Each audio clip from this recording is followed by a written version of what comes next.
खबर है में खुश आमदीद। मेरे साथ आरमिन भट्टी साहब और मैं हूं सईद काजी। हमारे साथ होंगे जनाब अदर सिद्दीक साहब, मारूफ कानूनदान है। वेलकम टू द शो अदर सिद्दीक साहब। मैं कुछ खबरें बोल दूं और फिर मैं आपकी तरफ आता हूं। शहबाज शरीफ साहब और ज़ाहिर अफजल शहबाज साहब की जो एक मनी लॉन्ड्रिंग में केस में बर्रियत हो गई है, इस पर बात करेंगे। गवर्नर राज या पंजाब में तब्दीली, वफाक में किस ऑप्शन पर काम हो रहा है, और सवात में जो ये बहुत बड़े मुजाहरे हो रहे हैं और दहशतगर्दी की वारदातें बढ़ रही हैं। IMF अभी पाकिस्तान में बेरोज़गारी और महंगाई में इजाफा क्यों देख रहा है। अदर सिद्दीक साहब, मैं स्ट्रेट अवे आपकी तरफ आता हूँ, फिर भट्टी साहब भी आपसे बात करेंगे।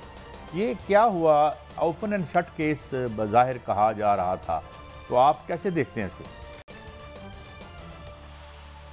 भट्टी साहब, उनसे अभी रब्ता हमारा नहीं, तो आप ये फरमाएं कि बेशुमार इस पर हमने आपस में भी बात की, बहुत लोगों ने इसके बारे में कहा और बिल्कुल वाज़ेह केस बना के पेश किया गया था इसे। बिस्मिल्लाहिर्रहमानिर्रहीम। काजी साहब, नवंबर 2022 में ये मुकदमा दर्ज हुआ। 4000 से ज़्यादा सफ़ात पर एविडेंस है, एविडेंस। एक शख्स जिसकी 15, 20, 25 हज़ार तनख्वाह है, उसके अकाउंट में 2.5 अरब रुपये आता है, 2 अरब आता है, या मुख्तलिफ रकूम आती हैं और ये तकरीबन कम व बेशतर 16 अरब रुपये से ज़्यादा बन जाता है। और एक आईनी माहिर ने जब ये केस बना था, जब चलान FIA ने पेश किया, तो मैं उनके पास गया। बहुत बड़े कानूनदान हैं। उन्होंने कहा, यार इसमें अगर ये खुद भी जज बन जाए तो ये बरी नहीं हो सकते। मुझे बता दें, एक PN जिसकी 20,000 सैलरी है, आपने शहबाज शरीफ और नवाज शरीफ को बरी कर दिया, ठीक है। कम से कम वो जो पैसा भेजा किसने था, वो तो बेचारा मकसूद चपड़ासी दुनिया से चले गए या भिजवा दिया गया। डायरेक्टर मकसूद थे जो रिजवान साहब, वो दिल का दौरा पड़ने से दुनिया से। भट्टी साहब, हमें अदर सिद्दीक साहब ने ज्वाइन किया है। अदर सिद्दीक साहब, आपसे ज़्यादा तो डिटेल्स मतलब कम लोगों को पता होंगी। ये बर्रियत किस बुनियाद पे हुई है और कौन सा एविडेंस था जो मिसिंग था शायद, जिसकी वजह से जज साहब ने ये फैसला किया है, या कोई उसमें केस चलान में कमी थी? क्या समझते हैं आप? बहुत शुक्रिया। आप देखिएगा, एक बात तो ज़रा समझनी है हम सबको। आपको पता है कि मुद्दई, मुल्ज़मान शहबाज शरीफ, हमजा शरीफ और FIA एक पेज पे, यानी एक वज़ीर आज़म का केस लड़ कौन रहा है, यानी उसके अंदर मुद्दई कौन है, इन्वेस्टिगेशन एजेंसी कौन है, वो FIA है। FIA किसके ज़ेर असर है? राना सनाउल्लाह के असर है। राना सनाउल्लाह कौन है? वो वजीर है। वजीर के ऊपर वजीर आजम है। ये तो अब सीधी समझ आ जानी चाहिए आपको ना जी। और आपको उस वक्त समझ आ जानी चाहिए थी कि जब यहाँ पुराना प्रोसिक्यूटर तब्दील किया गया और जब ये प्रोसिक्यूटर लाए गए और उसके सामने ये मेरे लिए तो बड़ी तकलीफ दह बात इसलिए है कि मैं टैक्स लॉस को भी समझता हूँ। ये बुनियादी तौर पर कंफ्यूज ये करते रहे हैं कि वो जो पैसा है, देखिए हुआ क्या है, जरा समझना ये है। मकसूद चपड़ासी, वो पापड़ वाला, वो अकाउंटेंट, जितने भी है, अरबों रुपए का पैसा जो ब्लैक मनी इकट्ठा होता था मॉडल टाउन के अंदर, वो वहां से ट्रांसफर होता था उनके अकाउंटों में। उनके अकाउंटों से फिर निकलने के बाद ये मनी लॉन्डर होता था, या आप कह दें हुंडी के जरिए मुल्क से बाहर जाता था। और ये डेटे बड़ी जबरदस्त है। वहां से ये फॉरेन रिमिटेंस की शक्ल में पाकिस्तान में आता था। यानी ये नहीं है कि एक रकम आज से कोई 50 साल पहले गई है और ट्रांसफर आज हुआ है जो 10 साल या 5 साल या 2 साल, ये दिनों या महीनों के अंदर।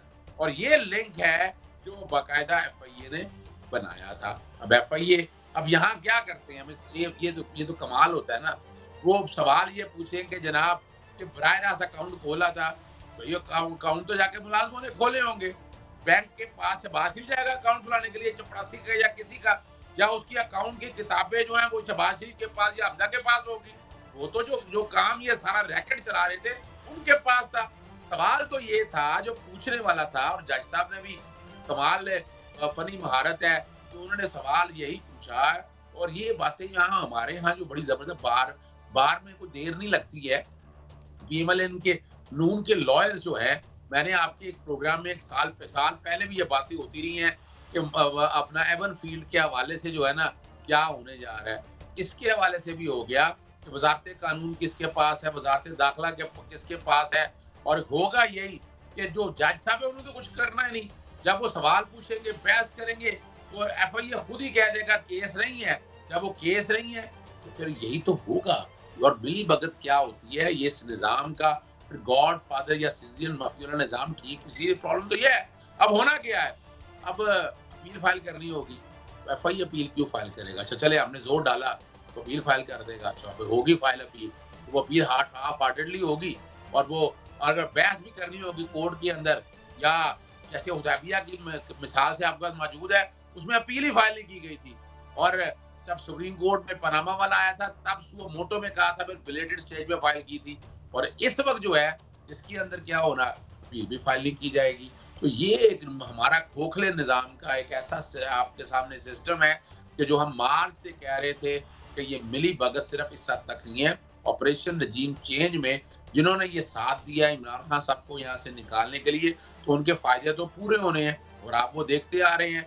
यानी कोई महकमा छोड़ा उन्होंने, ईसीएल से सबसे पहले नामों को निकाला इन्होंने, फिर उन्होंने नैब के चेयरमैन की तैनाती मिली भगत से की, मेंबर इलेक्शन कमीशन मिली भगत से किया, ट्रांसफर पोस्टिंग अपनी मर्जी से की, फिर नैब के कानून में वो ऐसी ड्रास्टिक तब्दीलियां की कि नैब का लॉ तो खत्म ही कर दिया यूएन कन्वेंशन और करप्शन के हवाले से। फिर एफआईए में डीजी अपनी मर्जी से लाए, एक बदला, दो बदले, फिर लाने के बाद पूरे का पूरा रैकेट एक ऐसा निजाम बनाया। ये वही ना एफआईए है ना, जो इमरान खान साहब के दौर में इस तरह के कितने जो हमारे सहाफी हजरात या बाकी लोगों के खिलाफ या इस तरह के अकाउंटों में कोई कार्रवाई की, यहाँ तो बंदे उठा रहे हैं। ये वही एफआईए है और यही वो रवायती निजाम है जिसको इस तरह के करप्ट लोग चला सकते हैं। इमरान खान साहब का जो तो शराफत में रहे ना, उन्होंने हर काम शराफत में किया कि मेरिट पे, ये मेरिट का कोई चक्कर नहीं रह गया। पाकिस्तान के अंदर ये इस तरह का माफिया इतना कामयाब है कि उन्होंने अपने जितने वर्कर हैं उनको फायदा देने हैं, जितने लोगों हैं उनको एडवांटेज देना है। और ये निजाम एक तरह से इस तरह हो गया है कि अगर यहाँ आपने इस तरफ तवज्जो ना दी तो यहाँ लोग अब सड़कों पे निकलेंगे, वो इंसाफ खुद देंगे, वो कहेंगे हमने इनके किसी पे यकीन नहीं है। और वो ये वो वक्त आने वाला है जो पता नहीं किस वक्त आ जाए। और ये आ गया वक्त तो डरना चाहिए इन सब लोगों को, चाहे वो अदालत में बैठा है, चाहे इदारों में बैठा है, जहां कहीं भी बैठा है, उसके लिए टाइम कम है। अगर अभी भी ना सुधरे आप, तो मैं तो बड़े बुरे हालात देख रहा हूँ इस मुल्क में कि लोगों को अब फ्रस्ट्रेशन इतनी हो गई है, अब इंतजार कर रहे हैं कि इमरान खान कब लॉन्ग मार्च करें और लोग सड़कों पे निकल आए, सड़कें बंद कर दे, दरवाजे बंद कर दे। हालात इस तरफ चल रहे हैं कि लोगों के इस निजाम के ऊपर अब ये बेयकीनी की कैफियत आ चुकी हुई है और उन्हें सूझ कुछ नहीं करा कि कैसे सिस्टम सीधा हो। बड़ी साहब बिस्मिल्लाहिर्रहमानिर्रहीम। अदर साहब ये गुजारिश है, इसी एफआईए ने नवंबर 2020 में ये मुकदमा दर्ज होता है, साल तक फर्द जुर्म आयद नहीं होती। इमरान खान के बकौल एनआर होता है और उसमें डील होती है कि नवाज फैमिली और जरदारी को ड्राई क्लीन किया जाएगा। आप इन सब पे बहुत ज़्यादा गहरी नज़र रखते हैं। मरियम नवाज का केस ख़त्म हो जाता है, इसहाक डार इश्तियारी होते हैं, वो आके मुल्क में वज़ीर ख़जाना बन जाते हैं। डॉक्टर रिजवान साहब ने 4000 से ज़्यादा सफ़ों का ये किया था। एक मकसूद चपड़ासी था और लोग थे जिनके 20-25 हज़ार थी। तो क्या जज साहब ने जो आज फैसला किया फाइनल यकीनन उन्होंने वो बेहतर किया जो उन्होंने समझा, लेकिन वो डॉक्टर रिजवान की रिपोर्ट कहाँ जाएगी जिसमें रिजवान का बयान था, डॉक्टर उसका मकसूद चपड़ासी का, ये मेरे से हमजा शहबाज कराता है, ये मैं पैसे ये लेके जाता हूँ। क्या वो फाइलें भी दफन हो गई? देखिए यही तो एक बुनियादी तौर पर वो आसफ सईद खुसा साहब ने खलील जिब्रान की वो नज़म लिखी थी, पिटी द नेशन, आप लोगों को याद होगा। ये बेबसी दिखाई थी उन्होंने इस निज़ाम के ऊपर उस वक्त जब ये इनके खिलाफ एक सिस्टम शुरू हुआ। अब ये सारा कुछ रिकॉर्ड के ऊपर है, यानी हम 249A में ये दरखास्तें, अभी फर्द जुर्म आयद नहीं हुआ, फर्द जुर्म आयद होने से पहले बरी होना, और ये एविडेंस रिकॉर्ड पे वॉलनस रिकॉर्ड है, यानी इतना ढेर सारा रिकॉर्ड है। उस रिकॉर्ड को देखे बगैर ये मामला देखकर चले जाना, ये तो हमारे लिए भी अचंभा है, हमारे लिए भी एक हो सकता है आने वाले दौर में कुछ इस तरह की नई एक क्रिमिनल जूरिस्प्रूडेंस लिखी जाए और हमारे जैसे कई जो मोकलों के केस हैं उनके भी इन पर फायदा हो जाए। नहीं अदर साहब, मैं जरा रहनुमाई चाहूंगा। आप जैसे आपको लोग सुनते हैं 4000 सफ़ों की वो होती है, फर्द जुर्म एक साल आयद नहीं होती और 15-20 दिन में ये केस ख़त्म हो जाता है। तो क्या अमूमन जो जज साहबान जो फैसला करे वो आइन कानून के मुताबिक, उन्होंने वो डॉक्टर रिजवान वाली भी फाइल पढ़ी होगी कि नहीं? देखिए वो जो कि अभी शहादत तो उनके सामने आई नहीं है, शहादतें तो खुली नहीं है अभी भट्टी साहब, यही तो एक मसला है कि यहाँ शहादतें तो खुली नहीं है। शहादतें खुलती तो वो शहादतें पढ़ते ना। यहाँ आप जरा समझिएगा इस निजाम को, अगर आप थोड़ी सी यानी कोई तारीख कुछ ज्यादा दूर की नहीं है। हुदैबिया का केस जब शुरू होता है वो बकायदा जब मुल्क से बाहर जाते हैं फाइलें दबा दी जाती हैं। इन्होंने जब मुल्क में आना होता है तो क्या किया जाता है कि बाकायदा जब ये आते हैं तो केस लगता है, 2 जजेस के पास मामला आता है, एक कहता है री इन्वेस्टिगेशन होनी चाहिए, एक कहता नहीं खत्म हो जाना चाहिए। फिर वो अब स्प्लिट जज आ गया डिसीजन, तो फाइलें फिर दब जाती हैं। 1 साल बाद कोई एक जज साहब आते हैं, उनके सामने लगाया जाता है केस, फिर इनका एडिशनल अटॉर्नी जनरल नसीर भुट्टा पेश होता है। वो अदालत में जाकर यही कहता है कि जनाब इस केस में कुछ नहीं है, बंद कर दें। यहाँ भी तो क्या हुआ है, यहाँ भी तो यही हुआ है ना कि यहाँ FIA मैं रोकूंगा, आप बड़ी अहम नुकता उठा रहे हैं। नसीर भुट्टा साहब ये वो तो नहीं जो मुस्लिम लीग नून के MNA भी रहे हैं या कोई लायर है, कोई न्यूट्रल लायर है? MNA थे ना मेरे साथ। वही है। हुदैबिया के केस में बाकायदा उनकी हाजिरी लगी हुई है एडिशनल अटॉर्नी जनरल के तौर पर। ये वो जो हकायक है आपके सामने मैं बताता हूँ। और फिर क्या होता है, फिर वो वहां पर प्रोसिक्यूटर एक जो है वो लिख के कहते हैं अपील फायर नहीं करनी और फाइलें दबा दी जाती हैं। अभी भी आपके सामने क्या है, मरियम सफदर की और सफदर अवान का केस ओपन एंड शट इस कॉन्टेक्स्ट में है। मैंने बाकायदा इसमें एक आर्टिकल लिखा है और आज नेशन में वो आर्टिकल छपा है जिसमें मैंने सारे हकायक रखे हैं कि हसन और हुसैन नवाज बाकायदा एक दरखास्त सुप्रीम कोर्ट में दायर करते हैं 7953 ऑफ 2013। उसके अंदर वो एवन फील्ड की जायदादों की पूरी प्रॉपर्टियों की कीमत लगाते हैं साथ, ये रिकॉर्ड के ऊपर मौजूद है। और आप इससे आगे चले जाते हैं, मैंने फिर एक जजमेंट का जिक्र किया है मियां मोहम्मद शरीफ साहब की। 1998 में 9,36,311, 9 लाख कह रहा हूँ भट्टी साहब, 9 करोड़ नहीं है, 9 अरब नहीं है। उस दौर में एवन फील्ड में अरबों रुपए की जायदादें अपना खरीदी जाती, उसमें इजाफा किया जाता है। जो टैक्स ऑफिसर है वो कहते हैं नहीं 50 लाख आपकी आमदन होनी चाहिए। वो अल्टीमेटली जब जो फौत हो जाते हैं तो ये इनके वारसान की तरफ से मामला आता है और 2015 में वो डिसाइड होता है और आमदन 9,36,311 रुपए ही आती है। ये हकायक है। और इनकी आज भी इनकम टैक्स की रिटर्नें उठाकर देख लें आप, ये जितने भी अकाउंट्स में पैसा आया गया आपको नजर नहीं आएंगी वहां पर, यानी जितने अगर इनको आप मिलाएंगे उनके साथ वहां भी नजर नहीं आएगी। यहाँ लग ये रहा है कि आंखों पे पर्दा आ गया है, आंखों पे पट्टियां चढ़ा दी गई हैं कि आप बैठकर कुछ ना करें। और यही वो तकलीफदेह बात है कि ना इनकम टैक्स रिटर्नों में है ना कहीं और है, फिर हवाई तौर पर ये सारा कुछ हो रहा है। फिर आम बंदा क्यों यकीन करेगा?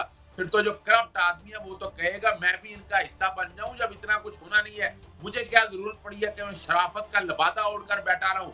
मुझे क्या जरूरत पड़ी है? वो तो कहेगा भाई इतने डे लाइट रॉबरी करके ये लोग नहीं बचते हैं तो आप क्या होगे। अगर आप इजाजत दे तो मैं अपने उस्ताद मोहतरम का एक वाकया जरूर बताना है आपके इस सिस्टम को समझने के लिए। वो मुझे वाकया क्या बताते हैं, जब ये मामला हो रहा था तो वो कहने लगे कि ना ये मैं शख्सियात को तस्वीर नाम नहीं मैं लूंगा तो बुरा ना लगे उन लोगों का, कि यही 2 बड़े जो हैं, एक वजीर आजम या वजीर आला, ये जनाब स्टेट बैंक में डे लाइट में जाते हैं रॉबरी करते हैं। लोगों ने बाहर देखा, अंदर कैमरे लगे हुए, कैमरों ने वॉच किया बाकायदा और बाकायदा मौके के ऊपर पकड़े भी गए।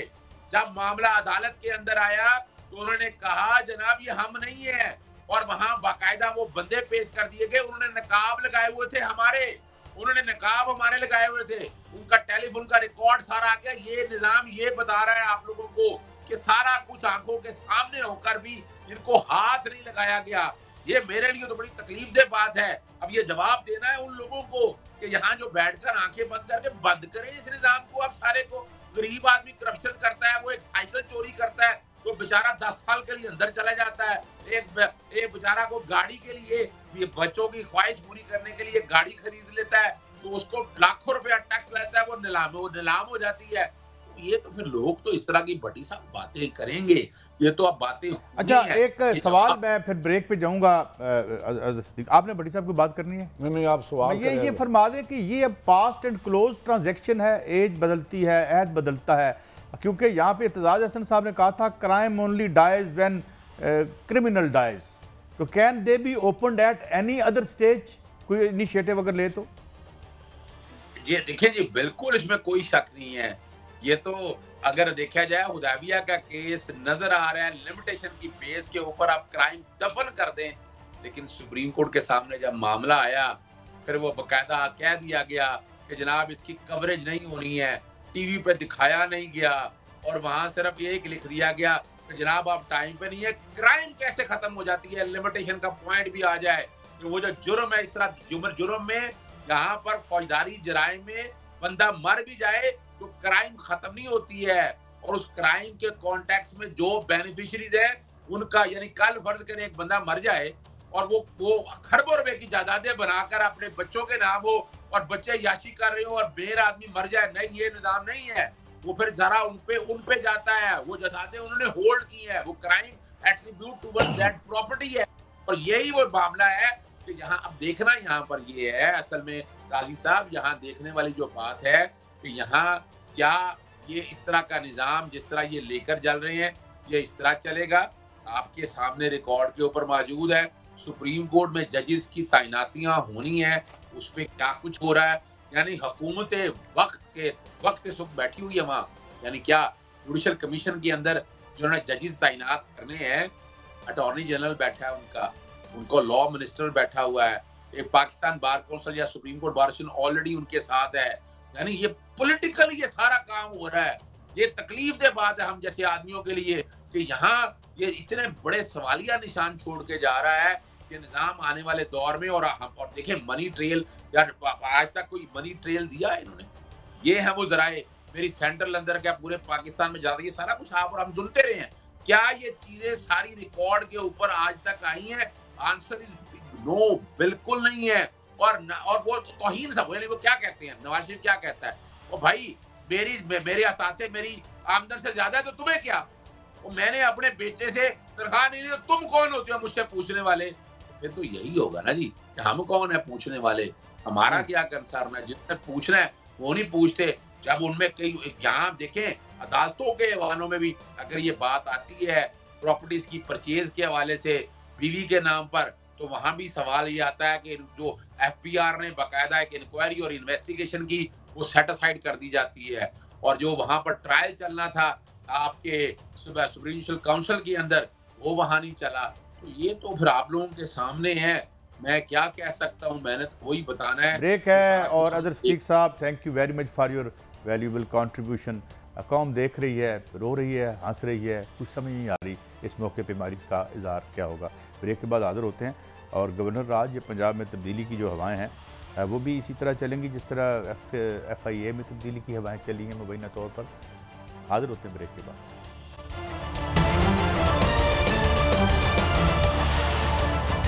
Welcome back. बड़ी साहब, अगली स्टोरी पे आते हैं। ये तो आप ये बताएं कि ये जो गवर्नर राज, ये पंजाब में कल वज़ीर दाखिला साहब ने इस्तीफ़ा दे दिया, साबका हो गए हैं, और आपकी उनसे बात भी हुई है, अंदर की स्टोरी क्या है? देखें कादी साहब, आप जानते हैं मौजूदा जब से वफाकी हुकूमत आई है PDM की 13 जमातों की, इनका सारा जोर इमरान खान की गिरफ्तारी से लेके नाअहली तक है। उस सिलसिले में मेरा ख्याल है दर्जनों मुकदमात तहरीक इंसाफ के चेयरमैन इमरान खान साहब पर दर्ज हो चुके हैं। जाहिद जमान साहब या कुछ और लोग पकड़े भी गए। राना सनाउल्लाह साहब पे भी एक एंटी करप्शन का केस था। इतलात के मुताबिक, खबरों के मुताबिक इमरान खान साहब ने 2-3 दफ़ा कहा भाई इसे मेरिट पे करे और अगर वो मुलज़म है तो गिरफ्तार करे, तो वो गिरफ्तार नहीं हो सके। उस पर कहा जाता है इतलात के मुताबिक कि इनसे इस्तीफ़ा लिया गया है। क्या अब वफाक में बैठे राना सनाउल्लाह साहब, जहां वफाक में उनकी हुकूमत है, रेंजर उनके पास है, इस्लामाबाद में उनकी हुकूमत है, क्या नए वज़ीर दाखिला इन्हें गिरफ्तार करेंगे? दूसरी, हुकूमत ने बाज़ ताकतवर हलकों से रब्ता किया तो उन्होंने कहा कि हम गवर्नर राज लगाने लगे हैं, क्योंकि इमरान खान की बढ़ती हुई मकबूलियत में एहतजाज को रोकना मुश्किल ही नहीं, हमारे अख्तियार में नहीं। जिस पर एक सर्वे करवाया गया कि अगर इमरान खान की हुकूमत पंजाब में ख़त्म कर देते हैं, 5-6 बंदों से इनकी बात भी हुई है, मुबैना तौर पर 20-20 करोड़ रुपए की ऑफर भी की गई है पीटीआई के एक रुकन को, और दबाव भी डाला गया। उस पर उन्होंने कहा इसका खौफनाक रिएक्शन आएगा। अब अच्छा। गवर्नर राज लगाना मौजूदा, ये कहाँ से रिपोर्ट आई है कि खौफनाक रिएक्शन आएगा? एजेंसीज का ये पल्स ली गई है। उन्होंने कहा भाई ये इस मुल्क में अनारकी हो जाएगी, क्योंकि इस वक्त इमरान खान जितने एक पीएचडी डॉक्टर से लेके किसान मजदूर तक शऊर पैदा करके अवाम को बेदार कर चुके हैं, उन्हें रोकना मुश्किल नहीं, नामुमकिन होगा। ये एजेंसियों की रिपोर्ट है। ये रिपोर्ट वज़ीर आज़म साहब को गई है 100%। उस पर गवर्नर राज की बजाय अब पीटीआई के लोगों को खरीदा और डराया जा रहा है कि 10 से 15 लोग रिजाइन दे दे। हालांकि माजी में सुप्रीम कोर्ट उन मुनर्रफ अरकान को नाअहल कर चुकी है जिन्होंने पार्टी पॉलिसी के खिलाफ वोट दिया था हमजा शहबाज साहब को, आपको याद होगा, उसमें इमरान खान जीते थे। तो हुकूमत समझती है मौजूदा, और इमरान खान की ख्वाहिश है और मरीम साहबा की कि नवाज शरीफ और मरीम की कि इमरान खान को हर हाल में गिरफ्तार और नाअहल होना चाहिए। सियासी मैदान में उसको शिकस्त देना 13 जमातें मिल के कुछ नहीं कर सकती, ये उनको रिपोर्ट्स है। उसके लिए एक ही उनके पास है, इमरान खान को नाअहल और गिरफ्तार कराने की हिकमत अमली। अब कामयाब होते हैं नहीं होते ये इमरान है, लेकिन इमरान खान सब एक गलती कर रहे हैं, इन्हें जान के ट्रक की बत्ती पीछे लगाया गया। जिन साहब से इनकी मुलाकात का चर्चा हो रहा है, इमरान खान साहब ने उनको खुद बताया यार वो जब भी मुझे मिलते हैं मुझे ऐसे लगता है बिछड़े भाई हैं, लेकिन पहले भी मुझे हुआ, लेकिन वो लॉन्ग मार्च नहीं कर रहे। इस दौरान वफाकी हुकूमत की पूरी कोशिश है दबाव और इससे पंजाब में पीटीआई के 6 से 10 लोग तोड़कर पंजाब में अपनी हुकूमत लाई जाए, ताकि लॉन्ग मार्च को इधर ही 25 मई वाला अहद को दोबारा दोहराया जाए। जुल्म और सितम आप नहीं समझते कि कोई भी तरीका इख्तियार कर लिया जाए इस पंजाब गवर्नमेंट को ख़त्म करने का? अब ये बात तो बावर हो गई कि ये किसी सीधी उंगली से तो घी निकलेगा नहीं, उंगली तो आपको करनी पड़ेगी, चाहे उनके मेंबर तोड़ें, तो नतीजा तो वही निकलेगा जो जो जो एजेंसियाँ बता चुकी हैं। देखिए उनको इस मुल्क से क्या गर्ज, पूरे मुल्क के आईनी माहिरीन मोहतरम इत्तेदाद एहसन साहब समेत सारे कहते थे कि ये आज जिससे शहबाज शरीफ साहब और हमजा शहबाज को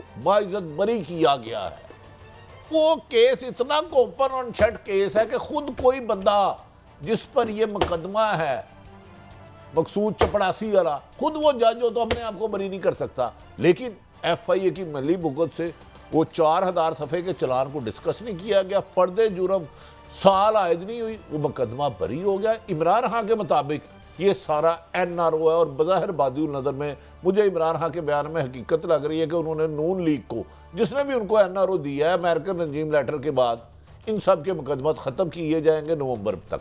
अच्छा भट्टी साहब, बात यह है कि 2 काम तो हो रहे हैं, अगर आप एग्री करें तो मैं आपसे ही पूछता हूँ, जितनी बुरी तरीके से हमारे बाज़ जो तादीबी इदारे हैं, एहतसाबी इदारे हैं, जिस तरह से वो नंगे हो रहे हैं अवाम के सामने, ये इसकी तारीख में पहले कोई मिसाल नहीं मिलती। पहले भी गंद पैदा रहा है, इतना ब्लेटेंटली और इतनी नखवत के साथ, इतने तकब्बुर के साथ, जब अब जो ये सामने आ रहा है, तो कोई ये फूल्स पैराडाइज में रहते हैं, तारीख की कुछ सेंसिटिविटी है। आप हकायक जानिए, जब 2022 में इमरान खान की हुकूमत थी, इस केस को दर्ज किया गया। 9 अप्रैल को इमरान खान के मुताबिक रजीम चेंज मरासले के तहत डोनाल्ड के उनकी हुकूमत ख़त्म होती, और उस वक्त जिस दिन फर्द जुर्म आयद होनी थी इसी केस में मनी लैंडिंग में शहबाज शरीफ पर, उस दिन वो वज़ीर आज़म बनवा दिए जाते हैं, बन नहीं जाते, बनवा दिए जाते हैं।